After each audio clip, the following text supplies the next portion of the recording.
Shalom, kita akan mempelajari satu topik Alkitab mengenai hari ibadah, yang mana pembahasan ini saya ambil dari komen yang ada di kolom komentar.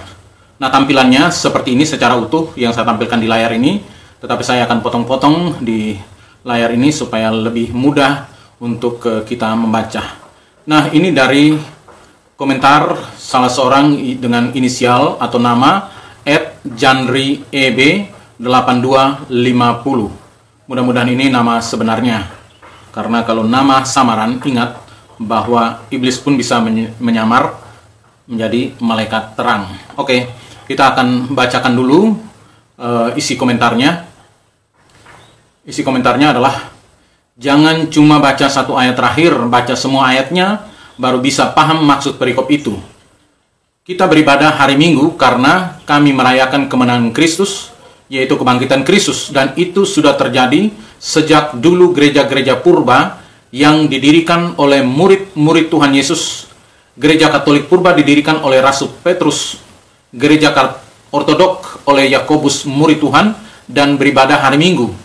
Kami lebih percaya gereja mula-mula yang didirikan langsung oleh murid Tuhan Yesus daripada gereja yang baru muncul abad 20 yang didirikan orang Amerika yang mengakui nabi dan suka pelintir ayat Alkitab dan cocok-cocokan dengan sugestinya. Salam waras, Tuhan Yesus memberkati. Inti dari komen ini adalah, beribadah hari Minggu itu untuk merayakan kemenangan Kristus, yaitu kebangkitan Kristus. Karena gereja-gereja purba yang didirikan oleh murid-murid Tuhan Yesus yang beribadah pada hari Minggu, seperti Petrus dan Yakobus yang beribadah pada hari Minggu. Nah, itulah inti daripada komen tadi. Tapi mari kita buktikan dari Alkitab, apakah kedua murid tersebut beribadah pada hari Minggu. Kita lihat di dalam 1 Yohanes 2 ayat 6, barang siapa mengatakan bahwa ia ada di dalam dia, ia wajib hidup sama seperti Kristus telah hidup. Petrus dan Yakobus hidup pada zaman Tuhan Yesus. Mereka adalah saksi mata dari kehidupan dan teladan Tuhan Yesus. Di dalam Lukas 4 ayat 16, ia datang ke Nazaret, ya ini maksudnya Tuhan Yesus, tempat ia dibesarkan, dan menurut kebiasaannya pada hari Sabat, ia masuk ke rumah ibadat, lalu berdiri hendak membaca dari Alkitab. Ayat ini jelas bahwa Tuhan Yesus setiap hari Sabat beribadah. Tidak mungkin rasulnya sendiri mengingkari apa yang Tuhan Yesus lakukan. Nah, murid-murid yang lain pun setelah Tuhan Yesus naik ke surga selalu beribadah pada hari Sabat.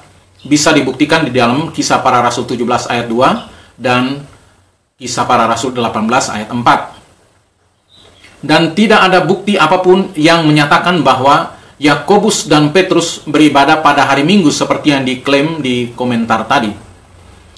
Di dalam 1 Yohanes 2 ayat 6 mengatakan, barang siapa mengatakan bahwa ia ada di dalam dia, ia wajib hidup sama seperti Kristus telah hidup.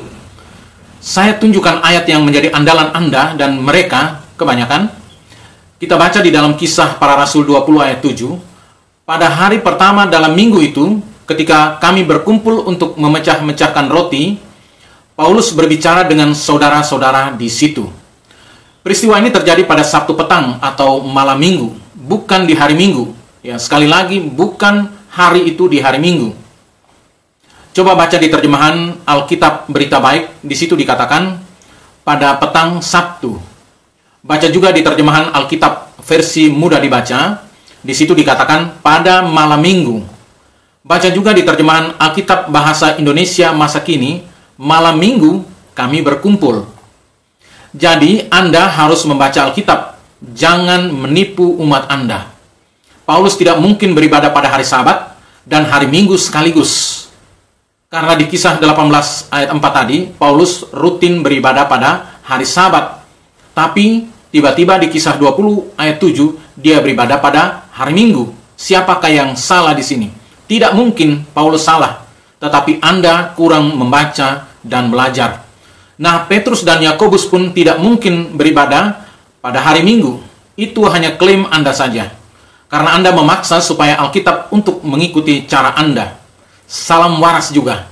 Tuhan Yesus memberkati. Shalom.